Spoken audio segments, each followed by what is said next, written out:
The truth is, SARMs have the potential to transform human health in extraordinary ways, which is what makes them so exciting. If you have an interest in health and fitness, you may be aware of the increasing number of social media advertisements for a product known as SARMs. These advertisements claim that SARMs provide the user with a variety of benefits, including faster recovery times, increased strength and muscle mass, and even anti-aging effects. And at first glance, this product appears to be just like any other fitness supplement that is advertised through social media. But take a second look and you realise that this is not the case.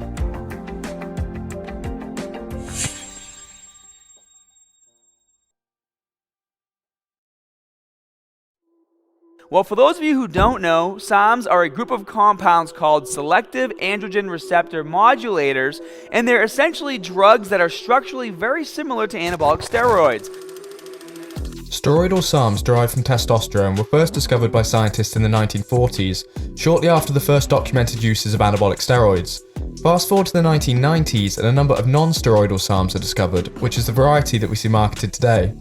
These SARMs are currently being researched as potential treatments for illnesses and diseases, particularly those associated with aging.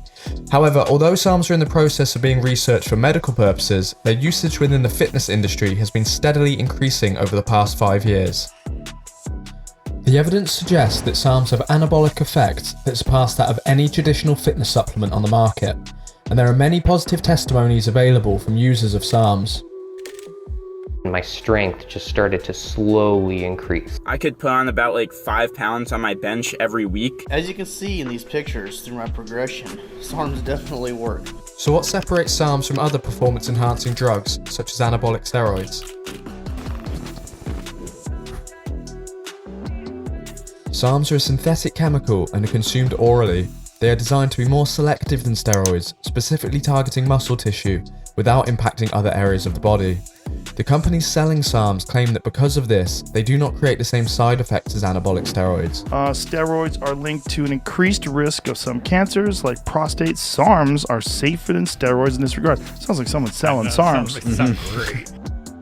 So we have a product that promises steroid-like muscle gains, but without the side effects. Are SARMs safe? Of course they're not safe. They're not side effect free whatsoever. You can get side effects. One of them, cardarine, has even caused cancer in rats. My hairline at the front really started to recede. I just can't see, like there's these white blobs in my eyes. One of those side effects is, sadly, some hair loss. We don't know. We don't fucking know what they do. Some of these studies are coming back and showing potential liver cancer, potential issues with the kidneys. There has only been a limited number of human trials involving SARMs, and most SARMs on the market have not been tested on humans. From observing a mixture of clinical and anecdotal sources, the same side effects frequently appear: hair loss, vision problems, liver toxicity, and negative impacts on cholesterol levels. There are also reports of other side effects. However, most of the information available is anecdotal, and further research needs to be conducted to confirm definitively what the health risks are. But in spite of this, various companies selling SARMs report that the products they sell are scientifically trialed and tested. Both the FDA and Health Canada have issued information strongly advising against the consumption of SARMs. In November 2017, a study was published analysing the ingredients and purity of SARMs on the market. The study found that on average, 52% of the ingredients listed in the products were actually SARMs. Some contain no SARMs at all, and one ingredient found was a variety of growth hormone. I don't know. I think that's a bit dodgy, mate. Later that year, a SARMs distribution company in the US called Enhanced Athlete was raided by the FDA. The CEO, Scott Cavell, received 3 years in prison after the company was found to be selling DMP, a potentially lethal substance used in fertilizer, which was being marketed as a weight loss supplement.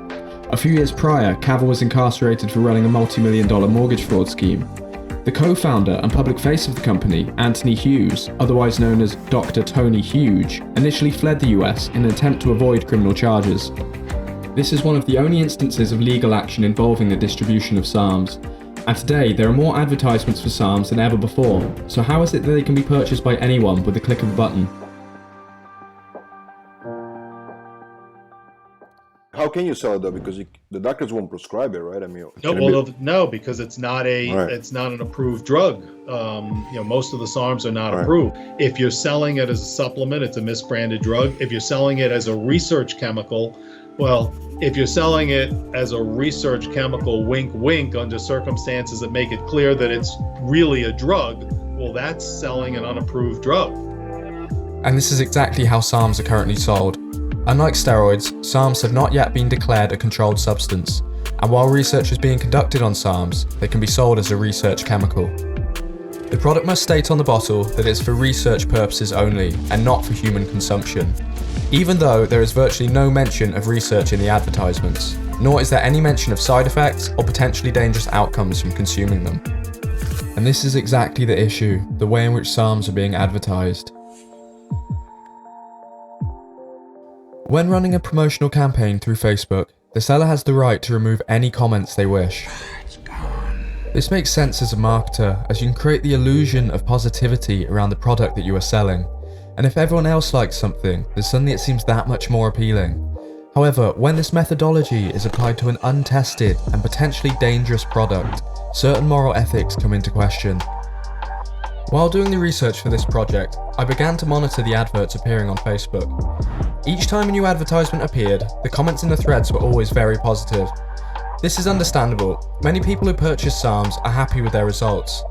But I became fixated on how there were virtually no negative comments in the threads. The disproportionate amount of positive comments suggests that anyone that questions the efficacy of the product was quickly silenced. So in an effort to engage the companies on the matter, I commented on a selection of promotions.